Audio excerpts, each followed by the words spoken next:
Hai Piercing Indonesia, hari ini kita bakal bahas tentang masa depan body piercing. Pertumbuhan industri piercing. Selain digunakan oleh masyarakat asli atau masyarakat tradisional, piercing juga digunakan oleh beberapa subkultur, contohnya untuk orang-orang yang belly dance, skate, biker, goth, dan lain-lain. Internet juga super berperan besar. Setiap harinya jutaan foto dan video itu saling dibagikan dan menghubungkan sama-sama penggemar piercing di antar belah dunia lainnya. Para artis yang terang-terangan menggunakan piercing juga sangat berperan besar. Karena apa? Yang namanya artis itu pasti memiliki penggemar, dan penggemarnya itu biasanya selalu ingin mengikuti apa yang dipakai oleh artisnya. Misalnya artisnya ini menggunakan tindik di nostril, pasti para penggemarnya juga banyak yang mengikuti tindik di nostril. Sayangnya, walaupun piercing udah dikenal luas, tapi masih aja banyak stereotip negatif di masyarakat. Bahkan terkadang tanpa disadari kita sendiri yang membawa pandangan buruk tersebut. Kenapa? Misalnya kayak gini.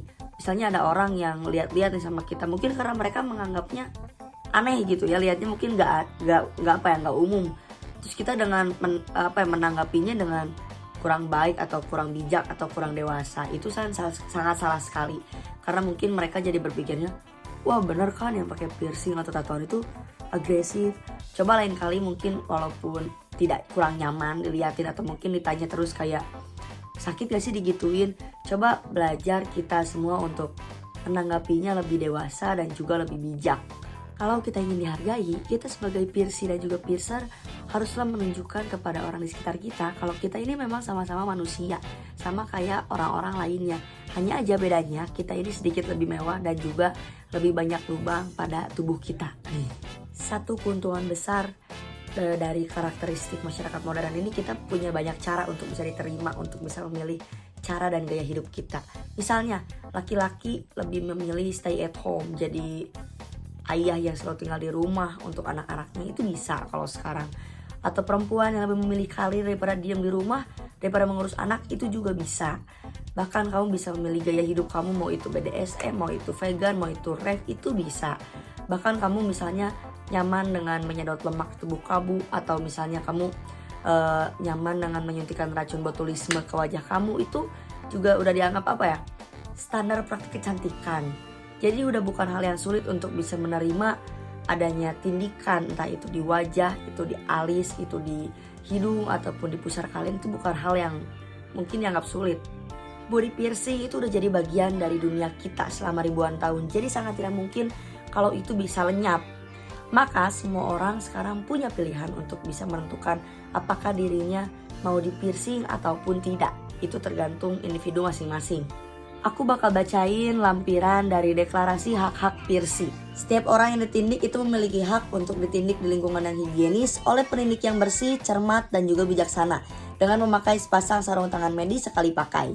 Yang kedua, untuk ditindik menggunakan jarum sekali pakai yang masih baru dan telah disterilkan dengan sempurna dan segera dibuang ke dalam wadah khusus pembuangan peralatan medis tajam setelah digunakan pada satu tindikan. Yang ketiga, untuk disentuh hanya menggunakan peralatan yang baru disterilkan dan yang sesuai, serta digunakan secara tepat dan dibuang atau disterilkan kembali jika memang dibolehkan di dalam autoclave sebelum digunakan lagi pada orang lain. Yang keempat, untuk mengetahui bahwa penggunaan piercing gun adalah hal yang salah dan seringkali berbahaya saat digunakan pada tubuh manapun, termasuk daun telinga. Yang kelima, untuk mendapatkan ketenangan dan mengetahui bahwa pendidik mereka tahu akan standar terbaik sterilisasi dan kebersihan dan senantiasa menerapkannya. Yang keenam, untuk dievaluasi dan diajak berdiskusi oleh pendidik berpengetahuan tentang tindikan dan perhiasan yang sesuai untuk anatomi dan gaya hidup mereka masing-masing.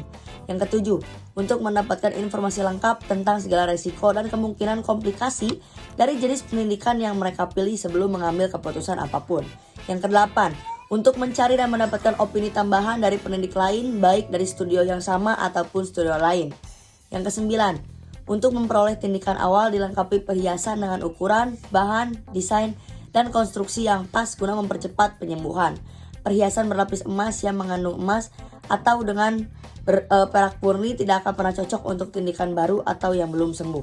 Yang ke-10, untuk melihat gambar-gambar, diperlihatkan berbagai sudut studio tindik dan dijawab semua pertanyaannya secara lengkap dan sopan sebelum membuat atau menindaklanjuti keputusan apapun.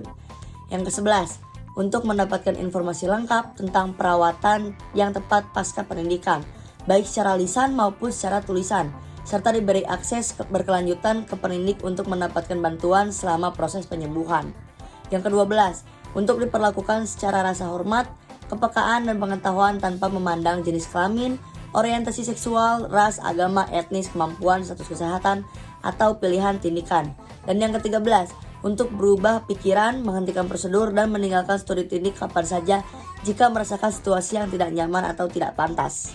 Sekian informasi dari Raina, semoga bisa menjawab rasa kebingungan kamu dan juga semoga bisa bermanfaat. Sampai jumpa!